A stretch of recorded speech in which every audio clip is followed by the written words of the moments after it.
महिन्यातून एकदा तरी आवर्जून हा केक मी घरी बनवत असते. या केकमध्ये ना अंडा आहे, ना दूध, ना दही, ना बटर आणि मैदा तर अगदी नावालाच घातलाय. तरीही सुपर सॉफ्ट स्पॉन्जी अगदी परफेक्ट बेकरी स्टाईल हा केक बनवून होतो.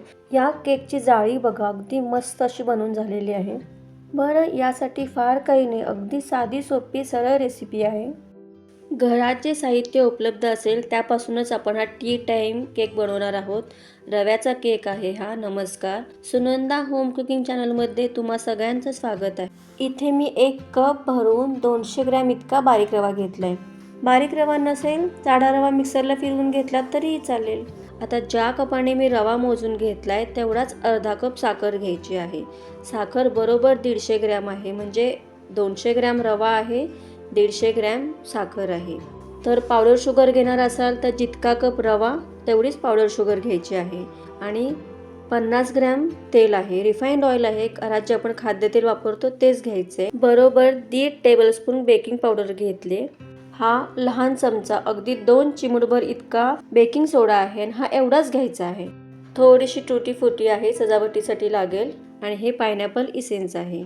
आणि सगळ्यात महत्त्वाची गोष्ट म्हणजे इथे हे ताक आहे. तर महिन्याभराचे एकदाच लोणी काढत असते मी, तर ताक भरपूर शिल्लक राहतं, थंडीतून ताक पिलंही जात नाही. आणि मी जेव्हा जेव्हा ताक निघतं त्यावेळी हा केक बनवत असते. एका मिक्सरच्या भांड्यामध्ये आज सगळा रवा घातला आणि ही साखर घालून घेतली. याच्यामध्ये फक्त 2 चमचे इतकाच मैदा घातलाय आणि हा 1 कप भरून ताक घेतले. ज्या कपाने आपण रवा मोजून घेतलाय तेवढाच कपभर ताक घेतले. हे सगळं आपण मिक्सरला बारीक फिरवून घ्यायचं आहे. तर इथे बघा अगदी बारीक फिरवून घेतले. याच्यामध्ये मी अजून तेल, बेकिंग सोडा असं काहीच नाही घातले, नंतर घालणार आहोत. आता हे सगळं एका मिक्सिंग बाउलमध्ये आपण घालूयात. याच्यात थोडीशी मिल्क पावडर घातली की केक अजूनच छान होतो. पण संपली होती मिल्क पावडर, असेल तर घातली, नाहीतर काही नाही. आणि आता हे आपण 15 मिनिटांसाठी असं झाकून ठेवायचं आहे. रवा छान मुरला पण जाईल तेवढ्या वेळामध्ये. तर इथे हा टीन घेतला आहे, हार्ट शेपचा टीन आहे आणि याच्यामध्ये 1 किलोभर तरी स्पॉन्ज बेक होतो. त्याला थोडंसं लोणी लावून मी ग्रीस करून घेतलं. घरामध्ये बटर पेपर असतात तो घातला किंवा तेलाने ग्रीस केलं तरीही चालेल. हे साईडला ठेवून देते. इथे हे पातेलं प्रीहीट करायला ठेवते आणि त्याच्यावरती झाकण बघा, कुठूनही वाफ बाहेर जाईल असं झाकण नाही ठेवायचे. 15-1 मिनटं झालेत, आपण बॅटर चेक करूयात. तर इथे बघा थोडासा रवा मुरला जातो, बॅटर थोडंसं थिक होतं. याच्यामध्ये 3 ते 4 चमचे आपण पुन्हा ताक घालणार आहोत आणि आता हे एकसारखं मिश्रण आपल्याला फेटून घ्यायचं आहे. तर इथे बॅटरची कन्सिस्टन्सी बघा, अगदी फ्लोई असलं पाहिजे. आणि याच्यामध्ये हे 50 ग्रॅम रिफाइंड ऑइल घातलेलं आहे. तर इथे बटर घरामध्ये असेल ते वापरलं तरीही चालेल, पण तेल घातल्यामुळे सुद्धा अगदी केक छान फ्लफी होतो. आता 1 चमचाभर पायनॅपल इसेन्स घालते. जवळजवळ पाऊण किलोभर तरी स्पॉन्ज तयार होणार आहे. 1 चमचाभर पायनॅपल इसेन्स हे लागणारच. आणि ही टुटी फुटी, त्याच्यामध्ये 1 चमचाभर मैदा घातला. नुसती अशीच घातली ना की उगाचच एकमेकाला चिकटली जाते. हे असं मैद्यामुळे काय होतं, छान पसरली जाते आणि चिकटत नाही अजिबात. 2-2.5 चमचे ती देखील घालून घेतली. आता हे मिश्रण पुन्हा आपण एकसारखं फेटून घ्यायचं आहे. आणि आता सगळ्यात शेवटी 1.5 टेबलस्पून बेकिंग पावडर आणि हा छोटा चमचा बेकिंग सोडा. तर बेकिंग सोडा हा इतकाच घालायचा आहे. 2 चमचे ताक घातलेलं आहे. बेकिंग पावडर, बेकिंग सोडा छान ॲक्टिवेट होईल आणि हे पुन्हा आपल्याला मिश्रण एकसारखं फेटून घ्यायचं आहे. तर सगळ्यात शेवटी बेकिंग पावडर घालतोय, व्यवस्थित सगळ्या मिश्रणाला लागलं गेलं पाहिजे. आणि हे मात्र पटापट करायचं आहे. आणि आता हे टीनमध्ये आपण व्यवस्थित घालून घेऊयात.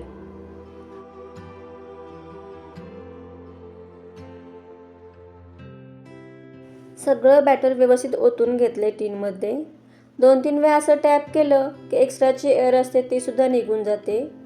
आणि शेवटी ही टुटी फुटी छान दिसते वरतून घातल्यावर. आणि आता हा केक आपण बेक करायला ठेवूयात. पातेलं सुद्धा व्यवस्थित प्रीहीट झालेलं आहे, त्याच्यामध्ये हा केक आपण बेक करायला ठेवूयात. तर सुरुवातीची 4 ते 5 मिनिटांसाठी हाय मोडवर आणि नंतर पुन्हा 45 मिनिटांकरता हा केक आपल्याला लो मोडवर बेक करून घ्यायचा आहे. मध्ये मध्ये अजिबात झाकण उघडून बघायचं नाही. आणि हे बघा, बरोबर 45 मिनिटांनंतर तुम्हाला दाखवते मी चेक करून. सुईला अजिबातच काय बॅटर चिकटलं जात नाही, व्यवस्थित असा बेक झालेला आहे आणि छान फुललाय देखील, छान बेक झालाय. तर थोडासा अजून डार्क कलर आला पाहिजे. अगदीच लाईट दिसत आहे. एक 5 मिनिटासाठी पुन्हा आपण बेक करायला ठेवूया. तर 5 मिनिटानंतर बघा छान असा बेक झालेला आहे. गॅसची फ्लेम बंद केली, थंड झालं आहे. आता काढूयात आपण. तर मस्त असा केक झालेला आहे. आता कट करून दाखवते. तर थोडंसं साईडनं सुरीने कडा सोडवून घेते. तर तुम्ही बघितलं असेल अगदी साध्या सोप्या पद्धतीने हा छान केक तयार झालेला आहे. त्यासाठी फार काही वेगळं साहित्य घ्यायची गरज नाही. घरामध्ये आपला रवा तर असतोच, तेलही असतं आणि तुम्हाला टीन देखील दाखवते. क्लीन निघालं आहे, थोडंसं चिकटलं गेलं आहे. तुम्हाला कट करून देखील दाखवते. तर तुम्हाला दिसतही असेल अगदी सॉफ्ट स्पॉन्ज झालेला आहे. आतून जाळी देखील बघा, मस्त अशी जाळी धरली गेली. अगदी मोजक्या साहित्यामध्ये छान असा टी टाईम केक तयार झालेला आहे. ना दूध, ना दही, ना अंडा, ना बटर आणि चवीला तर अगदी बेकरी स्टाईलच लागतो. जर तुम्हाला ही रेसिपी आवडली असेल तुम्ही ती घरी नक्की करून बघत चला. यासाठी जे काही साहित्य घेतलं आहे डिस्क्रिप्शन बॉक्समध्ये देत आहे, चेक करत चला. माझ्या रेसिपी आवडत असतील तर लाईक देखील करत चला. थँक्यू.